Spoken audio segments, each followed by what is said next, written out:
Hello everyone. Hello everyone, and welcome to a brand new chess video. Today we are looking at the Budapest Gambit. We've waited so long and this moment has finally arrived. I'm going to teach you the Budapest Gambit, which occurs when they play the queen's pawn. We'll play knight f6, and when they play c4, the dreaded queen's gambit, we'll play e5, giving away the central pawn. This gambit is a real headache for our opponents. Let's analyze it well. We'll look at all the main ideas so you leave this video really wanting to try it out in your games. I'm telling you, if your ELO is roughly below 2000 or even 2200, this gambit can be incredibly useful. And if your ELO is even lower, it's even better because it's very hard to defend against. So without further ado, let's see how to play the Budapest Gambit. As you can see, in case you haven't quite caught on yet, we play the Budapest Gambit. When they play d4, the queen's pawn, we bring out the knight and they play the queen's gambit with c4. This is where we then play the central pawn to e5 and give it away. So let's start by seeing what happens if they take this pawn we're offering. Later on, we'll see what happens if they don't take it. Well, when they capture this pawn, they're attacking our knight. Therefore, the most effective course of action is to move this knight back, specifically to a square that attacks the pawn they just captured. You really shouldn't worry too much about being down a pawn. We've given it away temporarily, we're gonna end up getting it back. And if we don't end up getting it back, it means we'll have a much better position. Why? Because look, our opponent has two options. Give the pawn back, which is the right move, or try to defend it. That's exactly where we can then completely crush their position. Now, let's take a closer look at all the different ideas and strategies they might have for defending this pawn. We'll start with perhaps the weakest and easiest to punish, which is the move f4. They defend it with the pawn. It seems like a very solid and good move, since they're defending the pawn with another pawn. Therefore, they're maximizing their strength and consolidating their extra pawn. We should be extremely happy here, and I will explain exactly why. By playing this f4 pawn, two very dangerous diagonals are opening up. The first one is the queen's diagonal. Look at what a great gap we have here for the queen. And second, and also very, very important, this other diagonal for the bishop. So with the bishop here and the queen here, plus the help of the knight, we can launch some super, super strong attacks. So be careful, don't let them get flobby.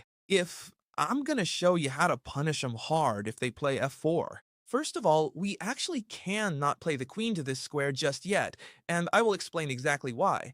It is because they will simply play the pawn here, and then you will have to move your queen all the way back. Therefore, we would be losing a tempo. It's more important to first play this bishop to c5 to occupy this diagonal. Notice now that we're attacking a fork with the knight, and we're also threatening this check, making our opponent lose their castling rights. So here, after f4, the move bishop c5 is the strongest move in the position. Here, your opponent has several options, but they only have one that's quote-unquote good. Notice that this move would be practically a mistake, as we'd win back the pawn and gain the bishop pair on top of that. Look, we've recovered the pawn, and we've also gained the bishop pair. Therefore, this wouldn't be an option. So what's the only solution to this double attack we're putting so much pressure on at the f2 square? As we've seen, it's not this one, and obviously not that one either because it gives away the bishop.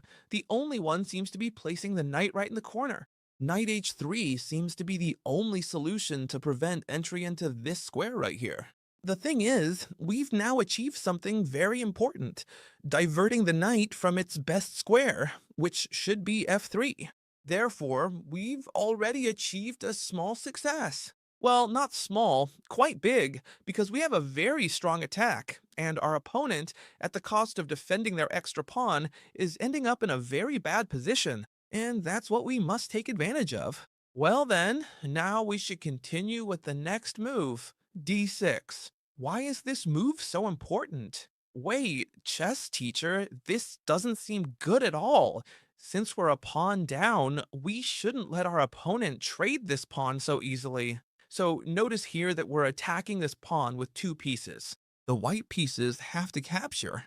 That way they don't lose their extra pawn, and besides, they don't have to worry about that pawn anymore. Now the question is, how do we recapture this pawn? With the queen, the bishop, or the pawn? Well, I want you to think for a bit about what you would do, because the most important thing about these videos, as I always tell you, isn't memorizing moves, but rather, as I always say, learning the plan for each position. You're already seeing our plan here in the Budapest Gambit. First, launch a very strong attack over here. And now, what's the plan? Divert the bishop from this diagonal? No. Divert the queen from this diagonal? No, but rather to capture with the pawn. See? If you think about the plan of placing our pieces on the diagonals I mentioned at the beginning, capturing with the pawn will come very easily to you. Now then, let's see how we can continue in a game. For example, it could continue with knight c3, a perfectly normal move. We could continue by castling. We have to wait for them to develop this bishop, and now you'll see why. For example, e4. Here, we can play rook e8 to place our rook on the same file as the king. Notice that you don't have to remember these moves, right?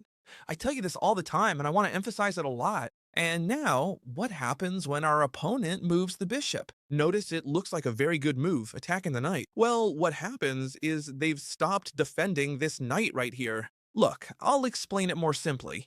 With the bishop here, if we give this check, there's always the move g3, which kicks out our queen. On the other hand, when the bishop has developed, this move is very strong since g3 is impossible because we capture the knight. You should notice that the bishop would no longer be defending it. So see how important it is to wait for them to develop this bishop to be able to play the queen over here. And we would be in a completely winning position. Therefore, here, queen h4 would be a move that practically wins the game. If g3 is impossible, what happens if they move the king away? Well, by moving the king, there's a very nice move, which is this. We jump in with the knight to f2, attacking the queen and attacking the rook. Notice that it's not possible to capture with the knight, as there would be queen takes f2, checkmate. So they couldn't capture with this knight. Instead, they'd have to move the queen before the rook. And when they move the queen, there's a super strong move, which is bishop takes knight. We eliminate the defender of this knight right here. Now we're attacking here, and notice that this position is totally winning. They can simply try to take here, but this position is completely won for us. We could continue in many different ways. For example, we can deliver this tremendous checkmate. First, we give check to the king, a king that can only move here. It lands on the bishop's diagonal, so we reveal a discovered check. And now the only thing they can do is give us their pieces, because they have nowhere to go. Notice that now it would already be checkmate, so they've gotten themselves into trouble. So let's review quickly. We play knight f6, and when they play c4, the queen's gambit, we play e5. Notice that we're giving away the center pawn, and they're also attacking our knight. Therefore, we have to retreat this knight, attacking this pawn. Do they have to defend it? No, but many people do. So when they defend it with f4, which is a bad move, we'll take advantage of these two diagonals. First, with the bishop. Once we've developed the bishop, they have to defend it with this knight over here. Any other move doesn't defend it, and now we'll play d6 to open up the position. When we make these exchanges, notice that this bishop is now open, and this will benefit us a lot. Knight c3, for example, we've seen a castle. e4, we use the file with the rook, and now what are we waiting for? We're waiting for them to develop the bishop. All these moves are just waiting for them to develop the bishop.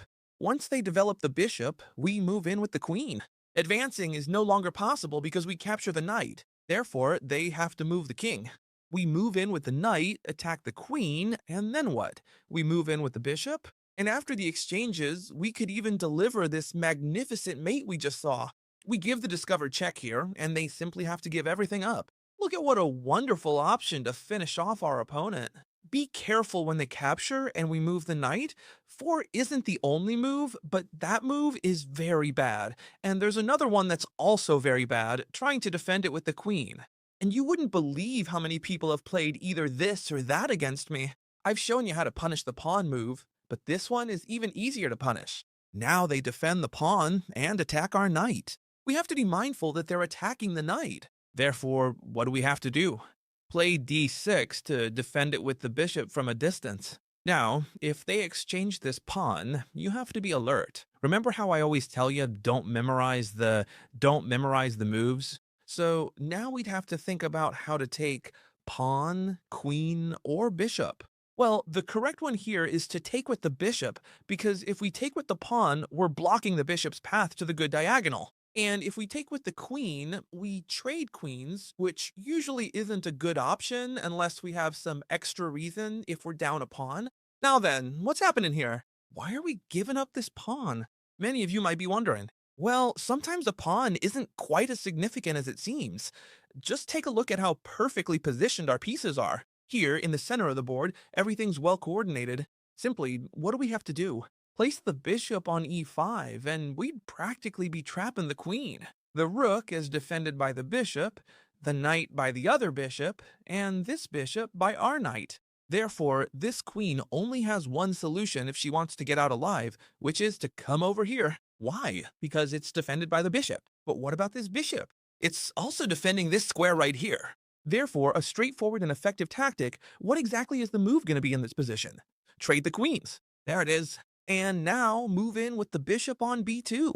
And not only do we get the pawn back, but now we're going to win the rook, since this rook has no way out. So knight f6, c4, e5, giving up the pawn, they attack the knight, we move it. f4 is very bad, we know how to punish it. Queen d4 is very bad, we know how to punish it. The best one here is knight f3, defending this pawn. But here we have some absolutely spectacular traps that you're gonna love. First of all, what happens, chess teacher, as I'm sure you're wondering, if instead of taking, they advance the pawn and don't accept the gambit? I have to tell you that then we have good news, of course. This gambit is spectacular. Either you accept it or you don't. If you accept it, I'll punish you, and if you don't, I will too. Now, why is this gambit so spectacular? Well, look, for two reasons. They're leaving us these weak squares, especially for the bishop. Look, the bishop is just making itself at home, strolling through here, and the knight could also come out through a6 and then settle on c5. This knight would be in a great position. So this bishop, for instance, on c5 or around here would be spectacular. Which one do I recommend? For example, bishop to c5. It's a move I use a lot when they play the advanced variation. And why? Because now it's looking directly over here. Do you remember what I always tell you? We're always using the same technique. You have to learn well when. When you learn an opening, you have to learn the ideas well, please. The ideas are the most important thing, because games are never the same, and when they play this, you'll know how to respond, because you know more or less what to do. Well, now they can do many things here, right? One of them is this, which is a huge mistake, and I've seen it 1,000 times. They try to pin the knight, but they see it's not actually pinned. First, we can move the knight, it's fine, because if they take the queen, we'd simply deliver a spectacular checkmate right here. But, of course, we don't need to do that. We can make it much easier. Simply, first we give check by giving away the bishop. You know, this is always a bombshell, sacrificing the bishop here next to the king, and when they take it, we just come back here, give a double check, and take the bishop on the next move. And we've achieved two things, winning a pawn for free, and two, well, we forced the king out of castling. So, what's my point with all of this? That the bishop is very well placed here.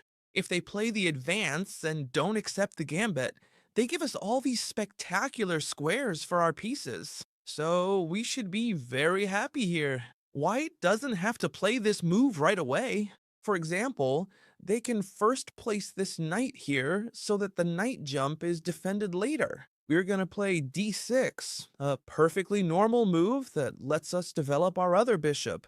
And here, what if they play the pin? Well, many of you might think, well, I'll give away the queen again, and if they take it, I'll give checkmate here. But this doesn't work because instead of taking the queen, they'll just take the knight, and now they're defending the bishop, so we've lost a piece. What should we do then?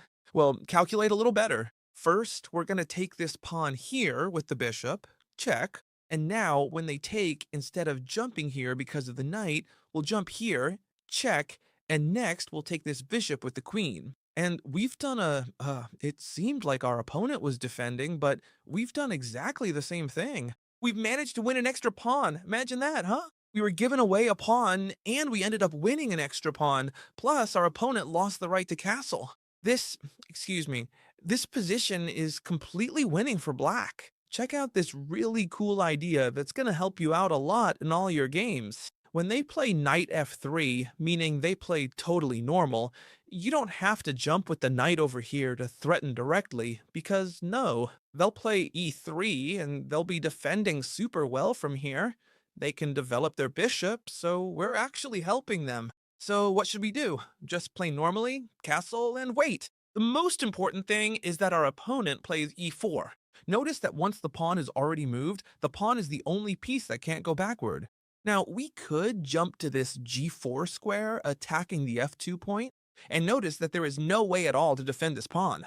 If they come with the bishop, we'd be attacking it with two pieces, so we would win the pawn. And if not, well, we're going to capture directly here and we'll win this pawn and maybe also the castle or a major piece. Listen to me, you're learning a whole lot, right? Please don't forget to leave a like if you found this helpful, since I'm teaching you all of this completely for free. And you know that we're having a great time. And now comes the most fun part of the video, because I'm going to show you some incredible traps against knight f3 that'll blow your mind. So give it a good like, subscribe to the channel if you haven't yet, and let's continue with the video. Alright, now we're back. c4, we play e5, we give away the pawn, and when they capture and we play the knight here, we'll see how to face the strongest and most used move, which is knight f3, a developing move. And now we are defending this point right here. So check it out, okay? A move like h3 wouldn't be possible because we simply win back the pawn. This is clear, but I want to emphasize it anyway. So knight f3 defends this pawn. Let's start with the first little trick, because this is such an impressive trick that 99% of people fall for it. And I'm going to explain why. Because it's a trick where our opponent plays the most obvious moves. So we attack the pawn with the other knight. Check it out, see? We're playing normally. We attack with two pieces, so they have to defend this pawn. If I ask you, hey guys, which piece would you use to defend this pawn now? Surely most of you would do it with the bishop on f4, so you'd be falling into the trap. Check it out, see? Two pieces, two pieces defending. Now here, first we'll give this check. It's important, you'll see why later, to give this check with the bishop first to try to make this knight move. First, would moving it here be a good idea? No. If they move it here, what do you have to do? You capture it, and look what a bad pawn structure the white pieces are left with. Very easily attackable. So placing the knight here to stop the check doesn't seem like a good idea. Going back with one of these two pieces is obviously not a good idea, since it would stop defending this pawn here. So here we could simply win back the pawn and we would be in a very good position. So here it seems the only idea, I'm explaining why they're going to fall for the trap, okay? The only good idea for white is to play knight from b to d2 to defend this point. And if we were to capture, then they could capture back with the queen and keep defending this point right here. But what we wanted was to move the bishop from here to now place the queen on e7 and not block this bishop. Look, queen e7, and now we attack the pawn again with one piece, with two, and with three, only defended by two, and they can't defend it with anything else. Therefore, we are gonna win back the pawn no matter what. What's the option here for the white pieces? Well, the first would be to attack this knight, which is bad because we'd simply capture, and the second one? Attacking this bishop, which now if we retreat, well look, they're gonna trap it and they're gonna win a piece. But we are gonna give away that bishop. Look, we're gonna capture this pawn anyway, giving away the bishop, because now we have the brutal move knight d3, checkmate. The king is boxed in by his own pieces, and look, it can't be captured because it's pinned by the queen. I'm sure this trap has convinced you to like the video. What'd you think about it? Let's see another one, shall we? Haven't you had enough with this spectacular trap? Come on, then I'll show you another incredible one that I know you love. Knight f6. When they play c4, e5, Budapest Gambit, that's what this video is about. They capture here, and now, instead of jumping here, we're gonna jump to e5. What do we threaten there? We're threatening to come through here, but especially also this check here. since with the help of the knight, we're taking advantage of this pin here. Or first capture with the knight, better, right? Capture with the knight, and now here we would win the rook. What do I mean by all this? Look, the pieces are going crazy. What do I mean by all this? That white wants to avoid this check and plays a 3. When I play a 3, look, what we're gonna do is play d6. We want to exchange this pawn. When they capture us, we're gonna capture with the bishop. And now what happens? It seems like nothing's happening here. White can play normally, right? For example, knight f3. Well, look, we have a very legendary bombshell from the channel. Also very legendary in the missile trap. Surely you've all seen it, because it's an incredible video. If you haven't seen it, above all, watch it. It's the most viral video on the channel, Missile Trap. And if you don't know it, it's knight takes f2. Brutal knight sacrifice. Why? We're attacking queen and rook, therefore forced to take. And now we simply come with the bishop through here. Check. We don't let the king go back, and now we are going to take the opponent's queen. A queen that knows very well why they've fallen right into our clever trap. We move on to what I think is my absolute favorite trap in this entire gambit. Watch out. Everyone pay attention, stop what you're doing, and watch this trap closely. We play, right? c4, and we play e5, giving away this pawn. And now we will jump again to e4. We've seen what happens if they play this pawn here to avoid the check, but they might also just play a standard knight to f3 and not fall for that trap. And so we're gonna set this little bait right here, b6, and you'll probably ask me, why? This move looks absolutely terrifying. We're opening the diagonal for 2 defenseless pieces, and with queen to queen to d5, they're attacking both the rook and the knight. We're gonna lose one of those 2 pieces. A massive blunder. And here, we're gonna punish them big time. We're not giving away the knight or the rook. Instead, we're gonna sacrifice the bishop. Bishop to b7. They have to capture, because if they move away, we'll be in a much better position. Once they capture this bishop, we're gonna proceed to trap their queen. It looks like she has an escape route through here, but nope. Knight to f6, the queen tries to escape this way, and now we want to bring the knight here to trap her. But first, it's important to place the bishop on the outside of the knight. You'll see why in a moment. First, we deliver this check, and now when they play the bishop here, for example, to block the check, because they have to block it, now we're going to start by attacking the queen. A queen that's running out of squares. The only available square is this one right here. And now, remember, first we're going to exchange the bishops, and once they're exchanged, what are we going to play?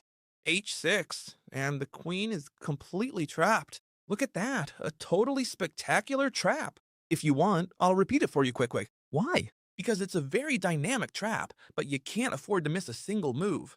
So look how fast. d4, knight f6, c4, e5, takes, knight g4, attacking? No, sorry, knight e5. Wait, I'm mixed up. Alright, don't give me a hard time. Knight to e5. Here, they can play knight to f3, for example. And now we're going to follow up with the move b6, offering this bait right here. They place the queen attacking both, we sacrifice the bishop, and now we want to trap her. Knight to f6, the queen tries to get away. First we deliver the check, and now we trap the queen. When she escapes to the only possible square, we trade the bishop, and then h6, we've captured the queen. I hope you all really enjoyed this video. I hope it convinced you to leave a like and subscribe to the channel, which, is totally free, and it makes me happy. And not only that, but you're going to learn a whole lot about chess. And you'll learn plenty of traps too, because as you know, there's a new video here every day. Leave me a comment if you liked it, because I read absolutely every single one of them. Whether I have time to reply to everyone is another story, since our community is growing so fast. I hope you loved the video, and I'll see you in the next one, my friends. Goodbye!